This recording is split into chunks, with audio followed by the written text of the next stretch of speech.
এই মুহূর্তে আমি সুমন দা আপনার কাছে যাব, যে একটা কথায় আছে না, কারো পৌষ মাস কারো সর্বনাশ, কিন্তু এই শতরূপের কথায় ঠিক অন্য রকমই পেলাম, যে তৃণমূলের পৌষ মাস, সামনে আসছে তৃণমূলের সর্বনাশ এই পৌষ মাস দিয়ে। কিভাবে আজকে এত ভালো রেজাল্ট, সেটাই নাকি আশঙ্কার কারণ?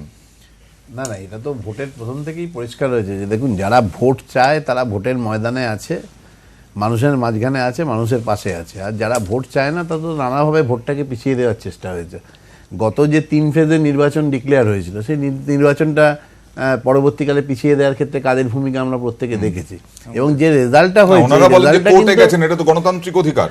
না না, সেই গণতান্ত্রিক অধিকার মানে খুব বেশি ব্যবহার করলে তার রেজাল্টটাও তো নানা রকম হয়। 2013-তেও তো মানুষ কোর্টে গিয়েছিল, নানাভাবে কোর্টে, সেটার রেজাল্টও মানুষ দেখেছিল, বা 2018-এর নির্বাচনও দেখছে। আমার কথা হচ্ছে যে মানুষের গণতান্ত্রিক অধিকার রক্ষা করতে গিয়ে কোর্টে যেতে গিয়ে মানুষের বিরাগভাজন হয়েছে। এক্স্যাক্টলি, মানুষের উন্নয়নের পাশে না থেকে, যদি আমরা মানুষের স্বার্থের কথা না ভেবে যদি দলীয় স্বার্থের কথা আমরা ভাবি, ফলে খুব স্বাভাবিকভাবে এই প্রশ্নগুলো তো এখন উঠছে।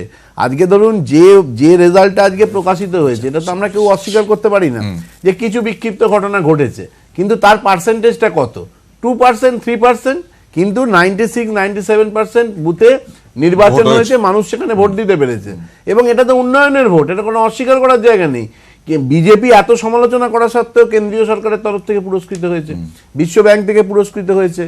পশ্চিমবঙ্গে কৃষকের আয় বেড়েছে, 100 দিনের কাজে আমরা দেশের মধ্যে 1 নম্বরে আছি। আমাদের ধরুন অন্তত 9টা কেন্দ্রীয় প্রকল্পে পশ্চিমবঙ্গ 1 নম্বরে।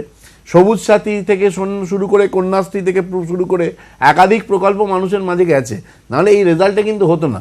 এবং আরেকটা টেস্ট কেস যদি আপনি ধরেন, মালদায় 98% ভোটে নির্বাচন হয়েছে। মানে এখানে বিনা প্রতিদ্বন্দ্বীদের সংখ্যাটা 2%।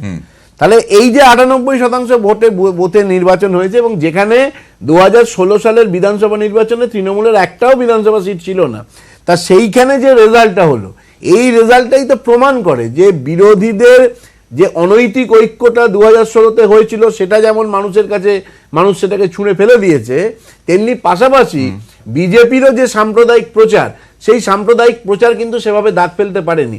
ফলে একদিকে অনৈতিক জোটের বিরুদ্ধে লড়াই, দ্বিতীয় সাম্প্রদায়িক বিদ্বেষের বিরুদ্ধে লড়াই, আর আরেকটা হচ্ছে উন্নয়নের। তবুও মনোজদা আপনার কাছে আসবো, যে শাসক দল, বিমলদার কথা অনুযায়ী শাসক দলের একাধিপত্য যখন অনেক দিন ধরে থাকে, সেই সময় কোনো একটা বিরোধী ছাতাও খোঁজেন মানুষ, সেখানে বিজেপিকে খুঁজে নিয়েছেন সাধারণ মানুষ।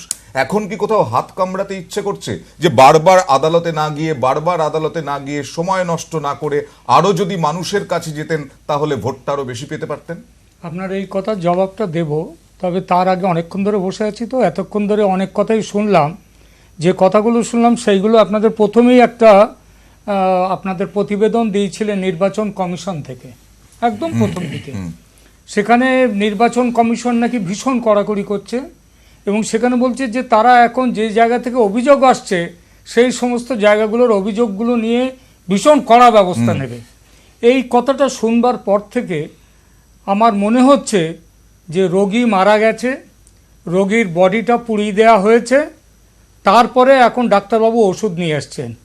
তো এই কথাটাকে আমি মনে করব যে এটা হচ্ছে একটা নিকৃষ্ট ধরনের ঠাট্টা, যে এখন তারা কড়া ব্যবস্থা নিচ্ছেন। গতকাল আমি আগেকার সমস্ত আমি বলছি ভোট গণনার পরে যাতে কোনো রকম হিংসাত্মক ঘটনা না ঘটেন তার জন্য। শুনুন, গতকাল আমাদের ভোট গণনা ছিল, সেখানে আমি এটা মাত্র কয়েকটা কেন্দ্রের কথা বলবো, ভোট গণনা কেন্দ্র কৃষ্ণগঞ্জ নিয়ে, সেখানে নির্বাচন কমিশন তারা রিপোর্ট তলব করেছে।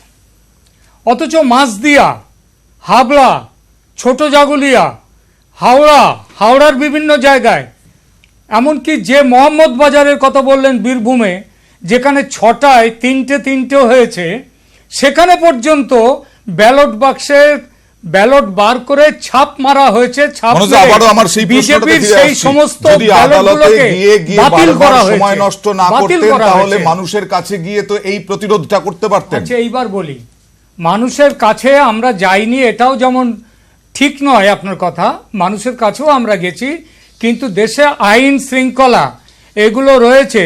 আইন শৃঙ্খলাগুলো দেশের আদালতগুলো রয়েছে মানুষের কিংবা কোনো রাজনৈতিক দল কিংবা কারোর কোনো অভিযোগ থাকলে যেখানে প্রশাসন সেই অভিযোগগুলোর দিকে কোনো নজর দিচ্ছে না, যাদের উপরে দায়িত্ব রয়েছে তারা চোখ বুজিয়ে তারা নির্মম তারা দলদাসের মতো কাজ করছে, মানে সেই কারণে তার আদালতে যাওয়া, বিরুদ্ধে তার মানে ভোট পিছিয়ে দেওয়া, তার মানে ভোট পিছিয়ে দেওয়ার তার উদ্দেশ্য। বিরুদ্ধে যেতে গেলে আমাদের আদালতেই যেতে হবে। ভোট এবং পিছিয়ে দেওয়া। ভোটটা কিন্তু আমরা পেছাইনি, মনে রাখবেন, ভোটটা পিছিয়ে আদালত একটা কথা বলবো, ওনার বলা হয়ে গেল এটা নিয়ে। আদালত যেগুলো যে কাজগুলো করেছে সবার কাছ থেকে প্রত্যেকের মতামত নিয়ে তারপরে বিচার করে আদালত এই সিদ্ধান্তে এসছে যে এখানে নির্বাচনটা গণতান্ত্রিক পদ্ধতিতে হচ্ছে না। তারপরে এক দফায় ভোট হলো। তার জন্যে Just একটা কথা বলবো যে হাইকোর্টে যখন রেজাল্ট প্রকাশিত মানে যখন নির্দেশ আসে এবং তার ফলে ভোটটা মানে একটা অনিশ্চয়তা তৈরি হয়, তখন কিন্তু লাড্ডু খাওয়া খাই হয়েছিল এবং সেক্ষেত্রে অয়নদা, একটা CPM, কে কংগ্রেস, কোথায় BJP লাড্ডু খাচ্ছে, কেন খাচ্ছে, CPM, ওগুলো হচ্ছে কংগ্রেস, BJP কেউ বাইরে ছিল ম্যাটেরিয়াল না। ওসব কথাগুলো। মানুষের উপর না, আমার বিশ্বাস কথাটা না কিন্তু রেখে- এখনো শেষ হয়নি। না, না, বুঝতে আমার পেরেছি, আপনি কথাটা এখনো বললেন যে শেষ হয়নি। আদালতে গেছেন আমি আর একটা কারণে কথা বলবো, বিচার পাওয়ার জন্য। আমি ঠিক আর আছে, একটা কথা বলবো।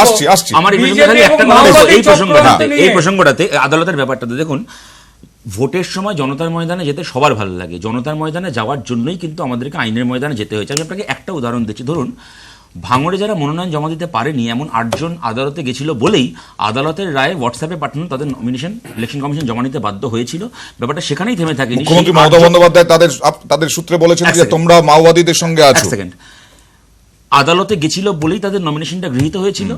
তারপরে ভোটে লড়াই করে তারা 8 জনের মধ্যে 5 জন জিতেছে। যদি তারা আদালতে না যেতেন, এই আপনি এখানে বসে বলতেন তো যে ভাঙড়ে বিরোধীদের সংগঠন নেই, তাই মানুষের রায় তৃণমূল ওখানে দখল করেছে, বিরোধীদের সঙ্গে লোক নেই। তার মানে তাই বিরোধীরা যাতে- ভাঙড়ে জমি রক্ষা কমিটির সঙ্গে আছে, হ্যাঁ, 100 এবং বার আছে। মাওবাদীদের সঙ্গে আছে, কোট আন জমি রক্ষা কমিটিতে মাওবাদী আছে, এটা কি মমতা বন্দ্যোপাধ্যায় ঠিক করবেন? ছত্রধরকে নিয়ে পাশে বসে মিটিং করে মুখ্যমন্ত্রী হয়ে এখন ছত্রধরকে জেলে পুছিয়ে মারছে। আমি আসবো। কিষাণজি আসবো, দয়া মুখ্যমন্ত্রী আসবো। হয়েছেন, আমাদের মাওবাদী চেনাচ্ছেন। শোনো নয়নদা, 400 জন আমাদের সহকর্মীর লাশ না কাঁধে করে বয়েছি যারা মাওবাদীদের হাতে মরেছে। উনি এসেছেন আমাদের মাওবাদী চেনাতে। সেইখান থেকেই প্রশ্ন যে এখন মাওবাদীদেরকে সঙ্গে নিয়ে আমাদের 400 হচ্ছে কে, আরে উনি তৃণমূল বললে ঠিক কংগ্রেসকে হয়ে গেল। পরাজিত করার আরে জন্য। উনি কে একটা পৃথিবীর ছোট্ট মালিক বিরতি নাকি? উনি আসবো, বললেন না বিরতির হয়ে পর গেল। ফিরে আসছি, সঙ্গে থাকুন। উনি তো কালকে আপনাকে মাওবাদী